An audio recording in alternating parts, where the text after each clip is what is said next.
सवाल करने हैं और 5 सवाल में से जो पहला सवाल है आपके सामने वो है निम्नलिखित में से कौन-सा से संविधान संशोधन मूल कर्तव्यों से संबंधित हैं या उन्हें प्रभावित करता है करते हैं? कौन-कौन से मतलब कि कथन है तो पहला कथन है 42वां संविधान संशोधन अधिनियम, दूसरा है 44वां संविधान संशोधन और तीसरा है 46वां संविधान संशोधन अधिनियम। अब लिखा है नीचे दिए गए कूट का प्रयोग कर सही उत्तर का चयन कीजिए। तो ऑप्शन ए में 1 और 2 है, 1 और 3 है, ऑप्शन बी में 2 और 3 और ऑप्शन सी में केवल 3, ऑप्शन डी में 1, 2 और 3। तो आपका जो भी आंसर है कमेंट बॉक्स में भर दीजिए और आप चलते हैं सही आंसर की तरफ कि सही आंसर क्या होना चाहिए। तो देखिए सही आंसर है इसका ए 1 और 3 यानी कि 42वां संविधान संशोधन अधिनियम और 86वां संविधान संशोधन अधिनियम। क्यों है ये सही? तो वर्ष 1976 में सरकार द्वारा सरदार स्वर्ण सेन समिति का गठन किया गया था। इस समिति को मूल कर्तव्यों के संबंध में अनुशंसा प्रस्तुत करनी थी, जिनकी आवश्यकता और अनिवार्यता राष्ट्रीय आपातकाल 1975 से 77 के दौरान महसूस की गई थी। समिति द्वारा संविधान में मूल कर्तव्यों से संबंधित एक पृथक अध्याय को शामिल करने की अनुशंसा की गई। इस समिति ने इस बात पर बल दिया कि नागरिकों को अधिकारों के उपयोग के साथ साथ कुछ कर्तव्यों का निर्वहन भी करना चाहिए। केंद्र में कांग्रेस सरकार ने इन अनुशंसाओं को स्वीकार करते हुए 42वें संविधान संशोधन अधिनियम 1976 को अधिनियमित किया। इस संशोधन के माध्यम से संविधान में एक नए भाग अर्थात भाग 4A को अंतःस्थापित किया गया। इस नए भाग में केवल एक अनुच्छेद 51A शामिल किया गया था, जिसमें पहली बार नागरिकों के लिए 10 मूल कर्तव्यों का उल्लेख किया गया था और वर्ष 2002 में शिक्षा के अधिकार को प्रभावी बनाने हेतु 86वें संविधान संशोधन अधिनियम 2002 द्वारा एक और मूल कर्तव्य जोड़ा गया। इसलिए 1 और 3 सही है और दूसरा सही नहीं है, यानी कि 44वां संविधान संशोधन अधिनियम। अब दूसरे सवाल की तरफ चलते हैं और दूसरा सवाल आपसे क्या पूछता है, शीध्यान से समझिएगा। दूसरा सवाल कहता है निम्नलिखित कथनों पर विचार कीजिए। पहला कथन है मध्य अक्षांशों के समशीतोष्ण घास के मैदान गेहूं के उत्पादन के लिए सर्वाधिक अनुकूल जलवायविक क्षेत्र हैं। और दूसरा कथन है गर्म और धूपमय ग्रीष्मकाल के दौरान गेहूं की कटाई सर्वाधिक लाभप्रद होती है। उपरोक्त कथनों में से कौन सा सही है, यानी कि अपन को सही कथन फाइंड आउट करना है। तो ऑप्शन ए है केवल 1, ऑप्शन बी है केवल 2, ऑप्शन सी है दोनों, ऑप्शन डी है दोनों ही नहीं। तो अब इसका आंसर आपको आता है तो आप कमेंट बॉक्स में भर दीजिए, अगर नहीं आता है तो हम आपको आंसर बता ही देते हैं। तो इसके लिए ये दोनों ही ऑप्शन कथन सही थे। क्यों दोनों ही कथन सही थे, आइए देखते हैं डिटेल से। तो कथन 1 सही है। विश्व के गेहूं उत्पादक देशों में से मध्य अक्षांश के समशीतोष्ण घास के मैदानों में प्रति व्यक्ति सर्वाधिक मात्रा में गेहूं का उत्पादन होता है। समशीतोष्ण घास के मैदान गेहूं के विस्तृत कृषि के लिए उपयुक्त हैं। स्वाभाविक रूप से ये गेहूं के सबसे बड़े निर्यातक हैं। कथन 2 सही है, क्योंकि विश्व के कुल गेहूं उत्पादन का 3/4 शीतकालीन गेहूं है, अर्थात इसकी बुवाई शीतकाल में अथवा शरद ऋतु के अंतिम चरण में तथा कटाई ग्रीष्म ऋतु में की जाती है। शीत, अर्ध, वसंत इसकी शीघ्र वृद्धि को प्रेरित करता है और पकने की अवधि के दौरान हल्की वर्षा अच्छी उपज सुनिश्चित करने के लिए इसके दोनों के आकारों में वृद्धि में सहायक है। गर्म और धूपमय ग्रीष्मकाल न केवल कटाई के लिए लाभप्रद है बल्कि कृषि उपयोग के लिए पराल को सुखाने में भी सहायता करता है। तो इस तरह से दूसरे सवाल का हम सही आंसर देख चुके हैं। अब तीसरा सवाल करते हैं और सवाल का जवाब आप दीजिएगा और उसके बाद में मैं बता दूंगी कि इसका सही आंसर क्या है। तो तीसरा सवाल आपसे पूछता है चंपारण सत्याग्रह के संदर्भ में निम्नलिखित कथनों पर विचार कीजिए। पहला कथन है इस आंदोलन का नेतृत्व राजेंद्र प्रसाद, नरहरि पारेख और जे.बी. कृपलानी के साथ महात्मा गांधी ने किया था। दूसरा कथन है जब बागान मालिकों ने किसानों से अवैध रूप से लिए गए धन को वापस करने के लिए सहमति व्यक्त की तो सत्याग्रह समाप्त हो गया। उपयुक्त कथनों में से कौन सा से सही है? तो ऑप्शन है ए केवल एक, ऑप्शन बी है केवल दो, ऑप्शन सी दोनों ही, ऑप्शन डी दोनों ही नहीं। तो इसका सही आंसर हम बताएंगे, पहले आप अपना आंसर मतलब क्लियर कर लें कि आप इसमें कौन सा आंसर भरेंगे। अब हम बता देते हैं आपको, इसका आंसर होना चाहिए केवल एक। क्यों? क्योंकि आइए देखते हैं ध्यान से। चंपारण सत्याग्रह महात्मा गांधी के नेतृत्व में वर्ष 1917 में हुआ। यह भारतीय राष्ट्रीय आंदोलन के इतिहास में प्रथम सविनय अवज्ञा कार्रवाई थी। गांधी जी उनके सहयोगियों, जिनमें तब ब्रजकिशोर, राजेंद्र प्रसाद और बिहार के प्रबुद्ध वर्ग के अन्य सदस्य, गुजरात के दो युवक महादेव देसाई और नरहरि पारिक, जिन्होंने अपना भाग्य गांधी जी को समर्पित कर दिया था, और जेबी कृपलानी शामिल थे। इन सभी लोगों ने गांव के दौरे किए। उन्होंने सुबह से लेकर शाम तक किसानों के बयान दर्ज किए, उनसे पूछताछ कर सुनिश्चित किया कि वे सही जानकारी दे रहे हैं, इसलिए कथन एक सही है जबकि कथन दूसरा गलत है। सरकार ने पूरे मामले की जांच पड़ताल करने के लिए एक जांच आयोग नियुक्त किया और गांधी जी को इसके एक सदस्य के रूप में नामित किया गया।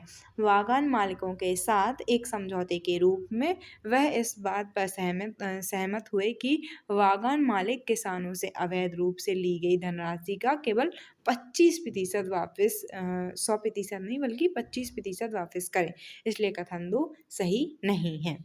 अब बात करते हैं अगले सवाल की, जो है चौथे सवाल में पूछा गया है, निम्नलिखित में से कौन सी भारत में विधिमान्य मुद्रा की लाक्षणिक विशेषताएं हैं। तो पहला कथन है, यह विधि द्वारा मान्यता प्राप्त भुगतान का माध्यम है। दूसरा, इसका अपना आंतरिक मूल्य होता है। और तीसरा, सभी विधिमान्य मुद्राओं को भारतीय रिजर्व बैंक द्वारा जारी किया जाता है। नीचे दिए गए कूट का प्रयोग कर सही उत्तर का चयन कीजिए। पहला ऑप्शन है केवल एक, दूसरा ऑप्शन है केवल तीन, तीसरा ऑप्शन सी है केवल एक और तीन, ऑप्शन डी है एक, दो और तीन। तो आइए चलते हैं और देखते हैं। पहला बस सही है, जैसे कागज का कोई भी आंतरिक मूल्य नहीं होता है। और तीसरा गलत इसलिए क्योंकि सभी विधिमान्य मुद्राएं भारतीय रिजर्व बैंक द्वारा नहीं बल्कि 1 रुपये का जो नोट और सिक्का होता है वो गवर्नमेंट जारी करती है। तो व्याख्या देख लेते हैं। विधिमान मुद्रा या वैध मुद्रा, जिसे हम इंग्लिश में लीगल टेंडर कहते हैं, यह विधि द्वारा मान्यता प्राप्त भुगतान का एक आधिकारिक माध्यम है, इसलिए कथन एक सही है। इसका मौद्रिक लेन देन, वित्तीय दायित्वों की पूर्ति या सार्वजनिक या निजी ऋण चुकाने के लिए उपयोग किया जाता है।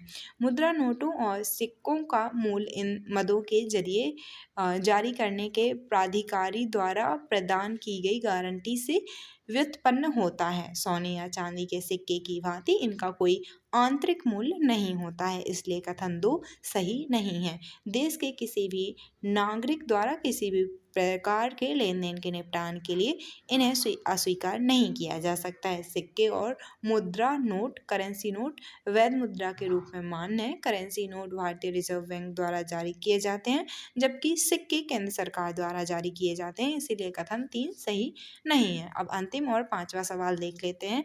आज की कड़ी में एक लास्ट सवाल है और आपको उसका भी आंसर देने की कोशिश करना है। तो ये वन लाइनर क्वेश्चन है। क्वेश्चन पूछा गया है, ध्रुवीय क्षेत्र में छोटे आकार के जंतु दुर्लभ होते हैं, इसका कारण क्या है। ऑप्शन ए, बड़े आकार के जंतुओं की तुलना में छोटे जंतुओं में फर कम होते हैं। दूसरा ऑप्शन है ऑप्शन बी, चूंकि छोटे जंतु मुख्य रूप से शाकाहारी होते हैं, इसलिए ध्रुवीय क्षेत्र में वनस्पति का अभाव उनके लिए एक चुनौती है। ऑप्शन सी, छोटे आकार के जंतु आसानी से बड़े जंतुओं का शिकार हो जाते हैं और इस प्रकार उनकी आबादी फल फूल नहीं पाती। ऑप्शन डी, छोटे आकार के जंतुओं का पृष्ठीय क्षेत्रफल उनके आयतन के सापेक्ष अधिक होता है और इस प्रकार वे बहुत तेजी से ऊष्मा खोते हैं, और शायद यही सही हो। आपको अपने अकॉर्डिंग आंसर भर देना है। अब चलते हैं सही आंसर का आंसर देख लेते हैं। आपने भर दिया होगा, आई होप पांचों सवालों के आपने जवाब। आपको क्या करना है, आपको बैठना है और देखना है कि कितने सही थे। तो इसमें डी ऑप्शन ही सही है। और जो व्याख्या है वो इस प्रकार है, जंतुओं की एक विशाल संख्या है और प्राय सभी वनस्पति एक स्थिर आंतरिक पर्यावरण बनाए नहीं रख सकते। उनके शरीर का तापमान परिवेश के तापमान के साथ बदलता है। जलीय जंतुओं में शरीर द्रवों की परासरणी सांद्रता परिवेशी जल की परासरणी सांद्रता के अनुरूप बदल जाती है। यह जंतु और वनस्पति सहज रूप से परिवेशी तापमान के सम अनुरूप हो जाते हैं। तापमान नियमन कई जीवों के लिए अत्यधिक ऊर्जा की मांग करने वाली प्रक्रिया है। छछूंदर और हिमिंगबर्ड जैसे छोटे प्राणियों के लिए यह विशेष रूप से सत्य है।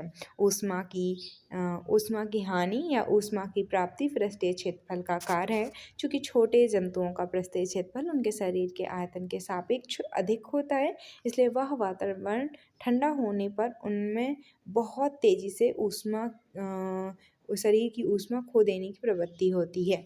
उसके बाद शरीर के ऊष्मा उत्पन्न करने के लिए उन्हें चयापचय के माध्यम से बहुत ऊर्जा खर्च करनी पड़ती है। यही मुख्य कारण है कि ध्रुवीय क्षेत्र में अत्यधिक छोटे जंतु बहुत कम पाए जाते हैं, इसलिए विकल्प डी सही है। तो आई होप आपने चारों के चारों क्वेश्चन समझ लिए होंगे। एक बार रिवाइज कर लेते हैं। ध्रुवीय क्षेत्र आप जानते ही होंगे कि ध्रुवीय क्षेत्र किसे कहा जाता है। तो ध्रुवीय क्षेत्र कहा जाता है इस वाले क्षेत्र को, ऊपर वाले क्षेत्र को। तो यहाँ पे छोटे जीव कम पाए जाते हैं। क्यों पाए जाते हैं? तो इनमें ऊर्जा खोने की प्रवृत्ति पाई जाती है। अब रिवाइज कर रहे हैं।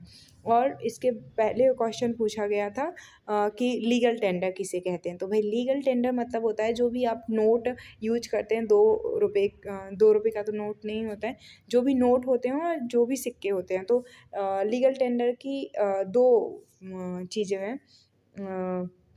एक तो ये राजा रानी द्वारा या वहाँ की केंद्र सरकार द्वारा या सेंट्रल बैंक द्वारा जारी किया जाना चाहिए। दूसरा इसे मतलब सिक्के के फॉर्म में होना चाहिए या मतलब कि जो नोट के फॉर्म में होना चाहिए या मतलब कि क्रिप्टो के फॉर्म में, मतलब डिजिटल करेंसी के रूप में भी होना चाहिए। और दूसरा होता है कि इनको अस्वीकार नहीं किया जा सकता है लेन देन करने से। तो ये था लीगल टेंडर, जिसको अपन ने रिवाइज कर लिया।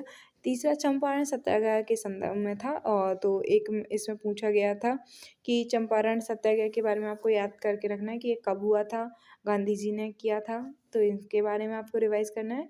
और अक्षांशों के बारे में पूछा गया था, तो यहाँ से आपको थोड़ा सा आपका बेसिक सही होना चाहिए। और पहला क्वेश्चन पॉलिटिकल साइंस से था और चौथे ए से था कि कौन से संशोधन जो हैं वो किससे संबंधित है, मौलिक अधिकारों से, मौलिक कर्तव्यों से संबंधित। आई होप आपको बहुत ही मज़ा आया होगा। मिलते हैं नेक्स्ट वीडियो में।